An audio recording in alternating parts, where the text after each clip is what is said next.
Sir. So ఇస్తే మంచిది, ఇవ్వకపోతే ఇంకా మంచిది అని కూర్చున్నాం మేమందరం. కానీ సైదన్ సార్ పెట్టిండు వాళ్ళే. సో అందరికీ టెస్టిమోనియల్స్. నా పేరు వచ్చేసి స్వప్న నగేష్. సో ఎప్పుడు చెప్తున్నదే, సో నా క్వాలిఫికేషన్ ఎంసీఏ. ఎందుకు చెప్తానంటే చదివితే జీవితం మాత్రమే, ఏదో చదువుతా ఉన్నాం సార్. సో చదువుతా ఉన్నాం. సో చదువు వల్ల మాత్రం నా జీవితం అయితే ఏం మారలేదు సార్. సో ఎలాంటి జాబ్ రాలేదు. గవర్నమెంట్ జాబ్ కోసం ప్రిపేర్ అయినా గవర్నమెంట్ జాబ్ కూడా రాలేదు, అదృష్టం కొద్ది. సో ఏదైనా చెయ్యాలి, మన కాళ్ళ మీద మనం నిలబడాలి, ఏదైనా కావాలనే ఆలోచనతోటి సో స్కూల్లో టీచర్గా స్టార్ట్ చేసిన. 3 సంవత్సరాలు స్కూల్లో టీచర్ చేస్తే అక్కడ 10,000 వచ్చినాయి. సో ఆ 10,000 అనేది అందులో ఉన్న జాబ్ అనేది నాకు నచ్చక, సో బాస్ ఉంటాడు అవునా కాదా, బాస్ అనేది నచ్చక నాకేంటంటే నా ఇండిపెండెంట్ గా నేను ఏమైనా చేసుకోవాలనే ఆలోచనతో ఎస్బీఐ ఇన్సూరెన్స్ లో అడ్వైజర్ గా స్టార్ట్ చేసిన. సో అదే కాకుండా చిన్న చిన్న బిజినెస్ కూడా, ఆన్లైన్ బిజినెస్ అవి ఇవి కూడా చేసిన. సో యూట్యూబ్ చేసిన.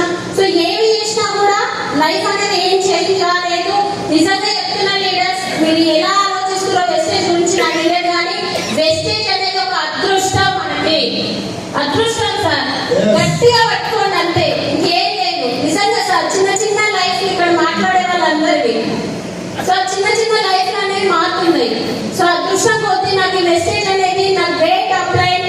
So Dhanalakshmi madam Chandra sir వల్ల లభించింది. సో ఆపర్చునిటీని గట్టిగా పట్టుకొని ఇందులో నేను నిజంగా సార్ చెప్పారు కదా, ప్యాషన్ గా వర్క్ చేయాలి నిజంగా. సో ప్యాషన్ గా వర్క్ చేస్తే 100% మనం సక్సెస్ తీసుకోవచ్చు.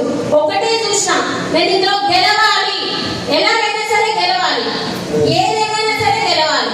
సో టీం వస్తుందా వస్తలేదా, సైడ్ పాయింట్ అవుతున్నాయి అయితలేదా, ఎవరన్నా వస్తురా కొత్త వస్తురా ఏది చూడలేదు. నేను ఎలాగైనా గెలవాలి ఇందులో అంతే. ఎలాగైనా గెలవాలి. గెలిస్తే నా లైఫ్ కి సెక్యూరిటీ ఉంటుంది, నా జీవితం బాగుంటుంది. ఎందుకంటే నేను చాలా, మా ఫ్యామిలీలో అందరూ మంచిగా సెటిల్ అయిన వాళ్ళు ఉన్నారు. పెద్ద పెద్ద చదువులు చదివి, మా చెల్లి యూఎస్ఏలో ఉంటుంది.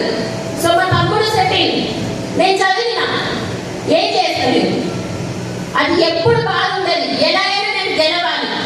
నాకు ఒక ఆపర్చునిటీ దొరికింది. ఎసానో సో ఆపర్చునిటీలో నేను గెలవాలని డిసైడ్ అయ్యి ఇందులో ప్యాషన్ తో వర్క్ చేస్తే నా ఫస్ట్ చెక్ 222 రూపాయలు, నా హైయెస్ట్ చెక్ 1,72,437 రూపాయలు. సో నా గోల్ వచ్చేసి డిసెంబర్ వరకు ఖచ్చితంగా 4 లక్షలు తీసుకోవాలి. సో కార్ తీసుకున్నా, ఒకటి క్రేటా కార్ 21 lakhs పెట్టి. సో థ్యాంక్ యూ గురువు గారు, thank you Vishnu. Yes sir, ఖచ్చితంగా గోల్ ఇల్లే. నేను ఇల్లు కోసమే సార్ వెస్టేజ్ వచ్చేది.